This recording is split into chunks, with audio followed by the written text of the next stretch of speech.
Yo, yo, yo.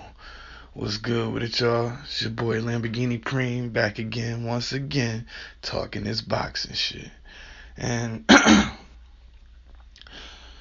I'm just, this video in particular is a special one to me. It is the very last video I'm gonna do before the fight. And it's, before the historic fight between Virgil Lomachenko and my man Guillermo El Chacal Rigondeaux. You know what I'm saying? Shout out to him for taking this shit. I just got a few things I want to speak on, you know what I mean, before the fight. So before I get into this shit, let me spark this right quick.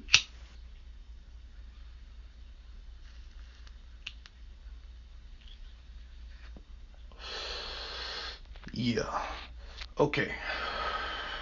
Now, this fight between Rico and Loma, this shit gonna be historic. Personally, what I expect to see happen is I expect Rigondeaux to dominate. Yeah, you heard me right.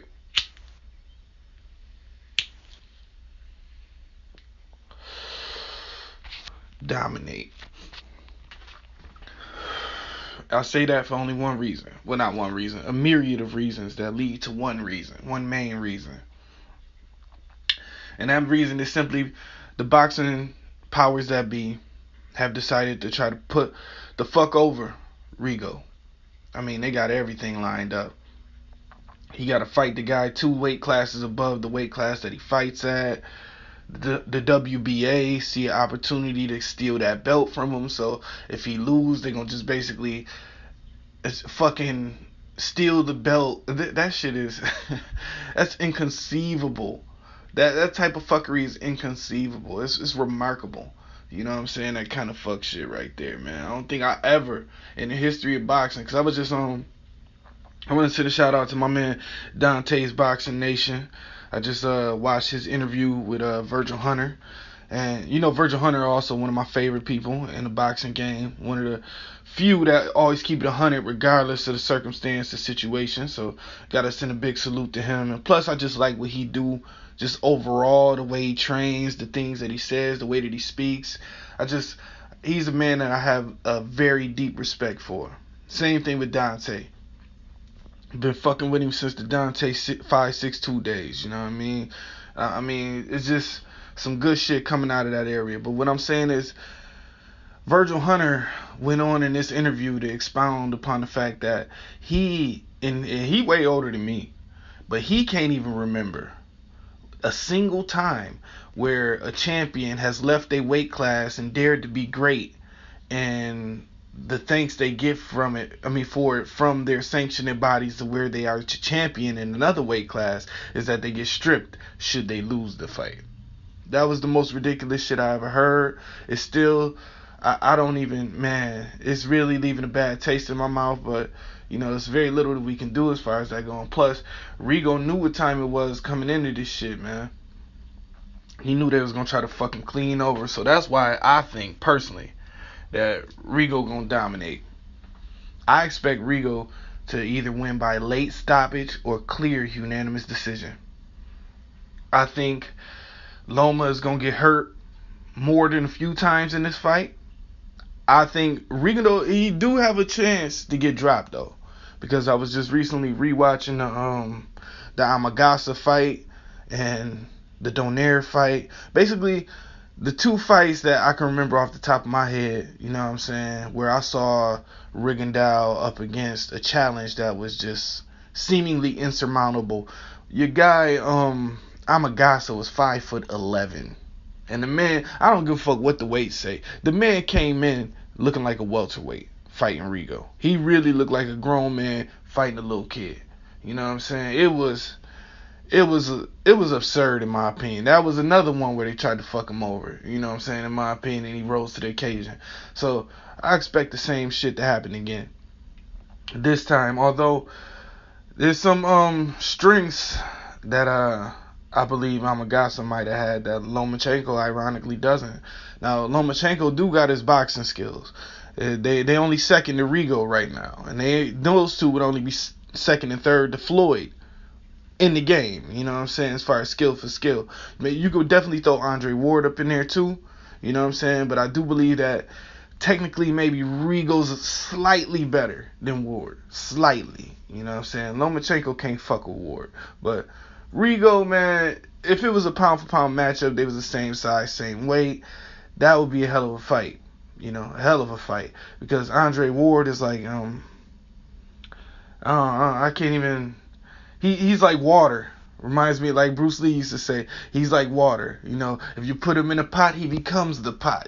You know what I'm saying? He's going to adapt to whatever he has to try to win the fight. But against a guy like Rigo, who has that high of an IQ, it's hard to be like water against a motherfucker like that. You know what I'm saying? And sometimes you may not want to be like water when the motherfucker you fighting is fire. You know what I'm saying? Like, the fire, usually the water can overtake the fire, but sometimes, man, the flame is too high, it's too hot, and it's too much for that amount of water. You know what I'm saying? No disrespect to nobody. I definitely, like I said, if it was a pound for pound fight, I'd give it 50-50. You know what I'm saying? That's why I put Ward and Rigo really on the same level mentally, in my mind. You know what I'm saying? For different reasons, but they still reach the same level in my mind. But, in this fight, man, when I was looking at Lomachenko fights, because of course, you know, I had to watch a few of his too. I wanted to watch the ones where he really styled on it. Where he really styled on dudes, you know what I mean? I had to watch the ones where he really styled on his opponent. And then I also watched, of course, the Salido fight. Now, I see people complaining about the low blows in the Salido fight, but that's not what I saw, the weaknesses that I saw exposed on that night. I saw a guy in Lomachenko who, when he gets confused, well, he can be confused in there, let's just put it like that, but when he does get confused, he loses himself. You know what I'm saying? He start to shell up and go backwards. You know what I mean? Against a guy like Rigo, man, that shit get you knocked out. You know what I mean? Because you're not fucking with no flat-footed guy who don't really have no foot speed, who's just gonna really plod and follow you type situation, you know, where you can back out of these situations and pivot your way out of this shit. Rigo, you try to pivot on him, he gonna land some punches during and before and after the pivot. You know what I'm saying? And I saw Rigo and his trainer look like they was working on some shit like that too. So, man, and it just looked to me, man, like Salido was just tagging that body, man. His body shots really got the Loma. You know what I'm saying? And I attribute that maybe to the amateur fighting style. When you're an amateur, most amateurs usually go for headshots because body shots ain't worth a damn. They ain't gonna get you nothing in the amateurs. You know what I'm saying? So a lot of guys, you get a guy like Lomachenko who's mostly head hunting and, you know, looking for that kind of shit. That plays right into the hands of a guy like Rigo. You know what I'm saying? He gonna beat you the fuck up doing that shit. And plus, at this point, I believe, even though Lomachenko resume got the names on it, I believe Rigo has faced a stiffer competition since he turned pro. I do. I feel like a lot of them fights, the Becco fight was rough. You know what I'm saying? American did his thing. I ain't really like the way American ain't give Rigo his props after he took his ass whooping, but it is what it is. You know, if a nigga style on you, you know, it'd be hard for these motherfuckers to admit that, you know what I'm saying? Because they gotta live with that L for the rest of their life. So I almost give motherfuckers a pass, you know what I mean, for that. But either way, you know, I say Rigo had the stiffer competition. People are looking at the tangibles and giving, you know, Lomachenko, and basically picking Lomachenko because of it. Like, he's taller, yes, but Rigo got more reach. To me, reach is more important than height, because height can leave you vulnerable if you don't have the reach or if you don't know what to do with it given a situation like this. You know what I'm saying? Sometimes a shorter guy, like a Mike Tyson type guy, against a guy like Klitschko, Mike Tyson would have cleaned his clock. Vladimir, rather. You know what I'm saying? It would have been a little rougher ride with Vitaly, but he might have cleaned his clock too. But, you know, Vitaly got a hell of a chin, so we don't know how that would have went. But Vladimir, a guy like Tyson would have ate his fucking food. Even a guy like Ray Mercer, you know what I'm saying? Like Tyson Light, he would have ate his food, in my opinion. You know what I'm saying? Just the guys Klitschko always had problems with was either shorter or taller. You know what I'm saying? Ain't too many motherfuckers gonna be taller than Klitschko. Most of them gonna be shorter, but the ones that was compact short fighters, Lehman Brewster type shit. You know what I mean? When he fought him, you know, these guys they did well against Klitschko because you know he didn't really. It's harder to handle a guy like that. It's a handicap almost for the taller guy. You know what I'm saying? Whereas the smaller guy, it is what it is. He just has a bigger target. You know, and if he can avoid that jab coming in, the body's there for him. And if you got it like a guy like Lomachenko, who's gonna be significantly taller, he's not gonna have a reach advantage. And I do think Rigo is gonna be able to take away his jab and get past that and get inside where Lomachenko is not as good. I think that that's going to really play well into Rigo's hands for this fight. The only thing I can see happening that could go left for Rigo in this fight is that he gets caught. Because he's known for getting caught. Basically all his fights against top level motherfuckers, he done got caught. Got clipped. You know what I'm saying? In the Amagasa joint, he really got hurt. You know, he was hurt. Went down twice. That first knockdown looked like a fluke, but he was hurt. Then he got caught with another clean shot, and he went down again. And I was like, oh shit, like this could be, you know what I mean? Luckily the bell rung. He got his shit together and went right back to whooping Amagasa's ass. And you know, I think he broke his orbital bone and his jaw. You know, that's why I feel like once Lomachenko tastes that power from Rigo. Plus, once the things that Lomachenko is used to doing to guys isn't working against Rigo, I feel like he's going to panic. And in that panic comes an ass whooping, a vicious one. Because the first few rounds, Rigo is going to be a chess match. And Rigo's going to be trying to get that time in, trying to, you know, get it together. You won't see him put out too much as far as output go. But as soon as we get to round 4 or better, you're going to start seeing Rigo really open up on his ass. Like, really open up on him. And I feel like we're going to either witness a TKO victory for Rigo, or he's going to knock Lomachenko down a couple times and get the decision. I feel like that's the only way Rigo can get a decision. And even then, it might still be some fuck shit. You know what I mean? I do feel like, though, if he get 1 or 2 knockdowns, they can't really steal the fight from him. 2 knockdowns definitely. It'd be really, really difficult for them to steal the fight from a guy with 2 knockdowns. You know what I'm saying? I mean, especially when we already know that Lomachenko's not gonna win any of these rounds clear. You know what I'm saying? I mean, even if you're rooting for Lomachenko, you know that this is gonna be a hard technical fight for him. This is not gonna be, you know, him versus Mariaga, where he's just, you know, styling on the motherfucker, doing all kind of tricks and shit and all that. We won't be seeing no styling, no motherfucking showboating in this fight. What we will see, though, in my opinion, is Loma with a fucked up eye, a fucked up jaw, a broken rib, something. Because I believe Rigondeaux has outsized power that no one talks about. And I don't know if it's because he's just a natural freak athlete, or if it's because, you know, the precision and the timing of his shots. You know what I'm saying? Because you can have the same kind of effect power-wise on a guy who doesn't see the punch coming and is not expecting it. You could break his jaw, you could break his rib, or you could break his orbital bone because he's not looking, but he doesn't know that the punch is coming, so it's an easier thing to do. You know what I'm saying? But I don't know. I'm not going to say Loma has no chance, but in my opinion, he don't have no chance. I feel like if they were the same size, Rigondeaux would be favored by a mile, and rightfully so. It's only because he's going up 2 weight classes to fight a much bigger guy, much younger guy. That's another thing. They say Rigo 37. That's my nigga, but I don't think Rigo 37, man. But what's crazy is that if he is really that much older than 37, all these motherfuckers need to pay homage to this man, because he's been beating ass, and he's well over 40, and he's a freak athlete. You know what I'm saying? How many people that, even that close to 40, at 37, is in shape like Rigo's in shape for this fight? Seeing him at the public media workout, that shit was crazy, man. It was a beautiful thing to watch.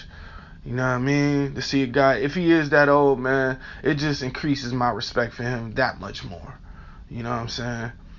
And when Loma lose, I just want everybody who's been, saying that Rigo wasn't this or Rigo wasn't that or that he's boring, which is bullshit, because I don't think I've ever seen a boring Rigondeaux fight. I don't give a fuck. They've all been action-packed. The man throws punches and hits hard. Now, if a motherfucker get hit and don't want to fight, get on his bike, what can you do about that? You can't make a motherfucker take an ass whooping. Ask Floyd. You know what I'm saying? How many Floyd fights the motherfuckers, not necessarily 147 Floyd or better, 147 or better Floyd, but 130, 135, even 140 Floyd. You know what I'm saying? Everybody he fought in those divisions took a hellified ass whooping. And towards the end of the fight, always, or I won't say always, but a good amount of his opponents decided they didn't want to get knocked out. And so they was going to do what it took to survive the fight. And that's the same shit with Rigo. You know what I'm saying? Most motherfuckers know they can't stop this dude. They know they can't beat him. They best thing is to go the distance with this guy. You know what I'm saying? But he usually humiliates guys. So that's what I expect this Saturday. I don't expect nothing less, man. I don't expect nothing less. I personally, I'm going to go out on a limb. And I got money on this fight, too. Don't get it twisted. You know what I mean? Put my money where my mouth is.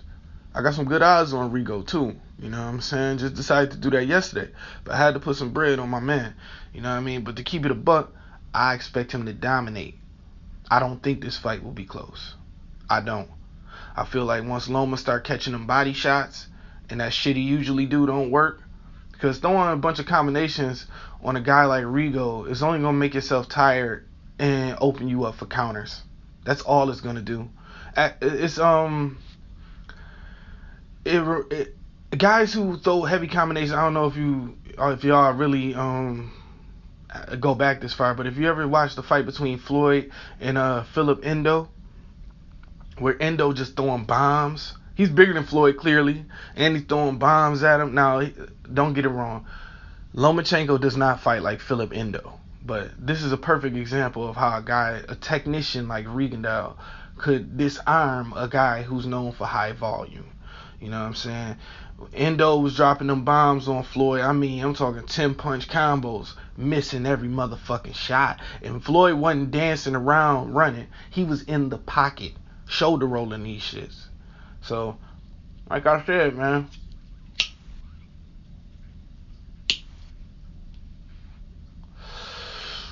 I think Rigo gonna win. Plus, the X factor. This is the X factor in my opinion for this fight.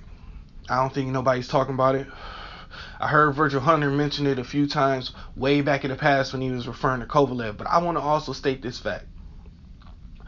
Most of those guys, those European fighters, especially even the good ones, the great ones, even a guy like Golovkin, like Virgil Hunter said, historically, when you drag them into a dogfight, they don't want to be in it and they will quit.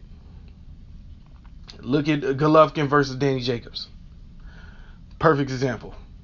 Look at not to say, and Golovkin didn't quit in that fight, but every time Danny Jacobs got the best of those like dogfight trench exchanges, the first person to break contact and go back to jabbing and trying to, do his thing, that was Golovkin. He didn't want to go in the deep water, so to speak. You know what I'm saying? In a dogfight. Andre Ward versus Kovalev is probably the best example. Both fights. The first fight, Kovalev got Ward down in a position Ward's never been in. Damn near knocked the fuck out. Ward said he ate it, man, and I believe him because he's not a liar. But at the same time, I also believe that sometimes in any game, boxing, football, any contact sport, you can be hurt more than you realize. You know what I'm saying? You yourself may not realize exactly how hurt you are, but you can be more hurt than what you would even realize you're hurt. You know what I'm saying? I believe that was the case because Kovalev had a shot to win that fight for real right then. Well, not right then, but if he was smart enough to do what he needed to do to beat Ward, he would have won that fight, but he just couldn't do it. And not because he's not a technically gifted fighter, because I do believe Kovalev is a lot better than what he get credit for. I do believe that. I gotta give him respect because I thought he was gonna fold in that Shabransky fight, man. But he showed me something, man. He showed me he was a little better than I thought he was. You know what I mean? He still get his ass whooped if he fight Andre Ward again. But he's a lot better than I thought. And I also believe Adonis Stevenson still beats him too. But I also believe that if they make it to the cards and he fights Stevenson, he wins the decision.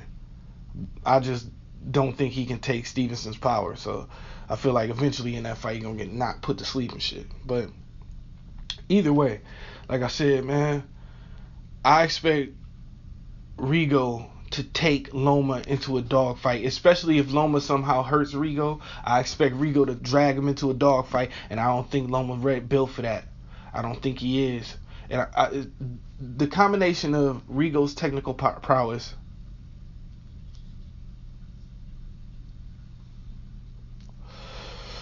and ability to get inside past Lomachenko's jab or whatever, because nothing Lomachenko's going to throw at Rigo that Rigo hasn't seen before. But Rigo is a whole different animal from Lomachenko, and it's not because of the punches or the speed and nothing like that. It's because of the timing. Loma's never fought nobody who could time like Rigo, so that's just that. That's in my opinion. So Rigo's going to get inside on him. He's going to get to that body. That's already Loma's soft spot. And if while he's on the inside, if he drags Loma into a dogfight, I don't believe Loma is ready for that. I just don't. I feel like he will fold under the pressure, especially when it starts getting hotter and hotter and hotter and hotter. Like when the rounds you're losing adding up and that ass whooping is starting to accumulate. It's now the 9th, 8th, 9th, 10th. You know what I mean? Those rounds, and you know your eyes starting to swell up, your stomach, you know, the body shots starting to hurt a lot more. That footwork ain't what it used to be because body shots steal that shit away from you. That pivot game, you running in shots, so you don't really know what to do. All of that shit put together, that adds up to a Rigondeaux ass whooping, in my opinion. An embarrassing ass whooping for Loma.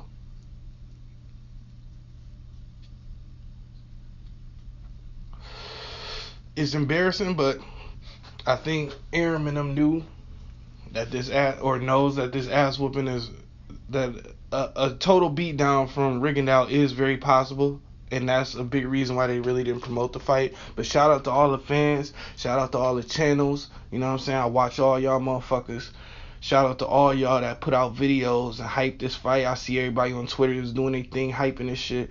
They needed this. You know what I'm saying? To show that when the best fight the best, we will support that shit. You know what I'm saying? We don't really want the showcase fight. Like I said before, it's a time and place for that shit. It's a time and place for the showcase fights. Don't get me wrong. But shit, on the highest level, we want to see the top dogs get it in, man. That's why they top dogs, you know what I'm saying? Like, what the fuck is the game about if motherfuckers just trying to hold the belt and cash checks, you know what I'm saying? Now, I get that I get that motherfuckers want to set they people straight and cash them checks. But people are also discounting the fact that you can make a lot of fucking money when you actually fight the best. You know what I'm saying? Sometimes it's not fiscally sound, or it doesn't seem fiscally sound, but when you in there with the best, people respect that, and they respect it a lot more than the easy shit. You know what I mean? A motherfucker might buy a ticket just to see so and so fight because they like them, but you're really gonna buy a ticket, and your homeboys, people that don't even watch boxing, will buy a ticket when they know that so and so is fighting so and so, and they the best, both of them, and don't nobody know who the best is. You know what I'm saying? Them the fights that bring in the most money. They make the most money on the, gambling yards and shit. You know what I mean? Or the bookies and shit. They get their bread the most off that shit. That's why I don't know why the fuck, you know what I mean? Why would they want a motherfucker with 3,001 odds and shit? Motherfucker, like, you know what I mean? Like a Mariaga versus Lomachenko fight. Like, why? At this level, if you're going to tout him as being on the same level as Ali, which fucking disgusted me, but I get why they doing it, but it's still fucking disgusted me. But to put him on the level of Ali and then you got him fighting Mariaga? Come on, cuz. Why he ain't fighting Terrence Crawford if he Ali? I mean, Ali fought Sonny Liston, man. Ali fought George Foreman. And he asked for them fights. You know? I mean, it is what it is. I mean, whatever. Like I said, man, I fucks with Loma, man. I just don't like the hype. And the hype sometimes can make you hate a motherfucker. Not even hate, but it can make you dislike a motherfucker because of the way that You know, especially when they buy into their own hype, but that's neither here nor there. The bottom line is I got Rigo by embarrassing stoppage. Embarrassing. Either stoppage or a unanimous decision where he beats the shit out of Loma. Because I don't believe that the size and the weight is going to have as much of an effect as people think it is, because Rigo has already got on his resume dudes that was basically this size or bigger, and he beat the shit out of both of them. That ass whooping Donaire took was a thing of beauty. That ass whooping Amagasa took was a thing of beauty. It looked like Amagasa had just about every advantage you can imagine. He was bigger, taller. He looked stronger because he was bigger and taller. You know what I'm saying? He looked way heavier. He easily looked like he was 147 pounds. Easy. You know what I'm saying? Welterweight in there fighting this bantamweight. Like, come on, man. And got his fucking jaw and orbital broke. And that's after knocking the guy down twice and really hurting him. So, like I said, man, I don't think Loma got a chance, man. I got respect for his skills, but he can't fuck with Rigondeaux. This is biting off too much more than he could chew. And I believe Bob Arum, he tilted the scales as much as he possibly could because he know that. You know what I mean? You got to give your guy every advantage because you know when he fight Rigo, it's finna be an ass whooping. But shit, that's it, man. Let me know what y'all think, though. You know what I'm saying? Because I really want to know what other people think as far as this goes. Like, you Lomachenko supporters, give me the reasoning that you have, knowing that Lomachenko don't really have no power, knowing that Lomachenko soft to the body, knowing that Lomachenko can be overwhelmed. Explain to me. I mean, because I've never seen any of those things happen to, or any of those things describe Rigondeaux. So y'all tell me. Let me know what's popping. You know what I'm saying? Let me know how the fuck Loma gonna win this fight. And you only got like a day. We got the weigh-in today, and then tomorrow the motherfucking fight. So you know what I mean? Get this shit in. Also, don't forget to check out my new album, It's My Turn to Throne Ascension LP. That motherfucker a classic, nigga. Straight 12 tracks of straight hard shit. Straight hard shit. You know what I'm saying? Real nigga shit all the way around. And if you appreciate that, if you a G shit, a person who appreciates G shit, then you need to definitely check it out, man. It's available everywhere you can imagine. It just got put on Pandora, so now I'm on Pandora too. You know what I mean? You can check that shit out everywhere. You can just search the Supreme General while you enjoying either Spotify, iTunes, Tidal. Shout out to Tidal. Really enjoy Tidal. They got some really good quality. Same thing with Apple Music, but Tidal's a little bit better in my opinion. And shit everywhere. Pandora, all them places. Anywhere you get your music from. My shit even on Napster. You know what I mean? If you fuck with that. So, you know, it's everywhere like broken glass, baby. Fuck with me one time. I'm holla at y'all. Shout out my man Rigo. And salute to Lomachenko for taking the fight, man. Gotta give him his props. Even though the scales of justice is tilted all the way on his side, man, he still took the fight, man. I respect that. So, salute to both these guys. I'm really looking forward to a historic fight. 100.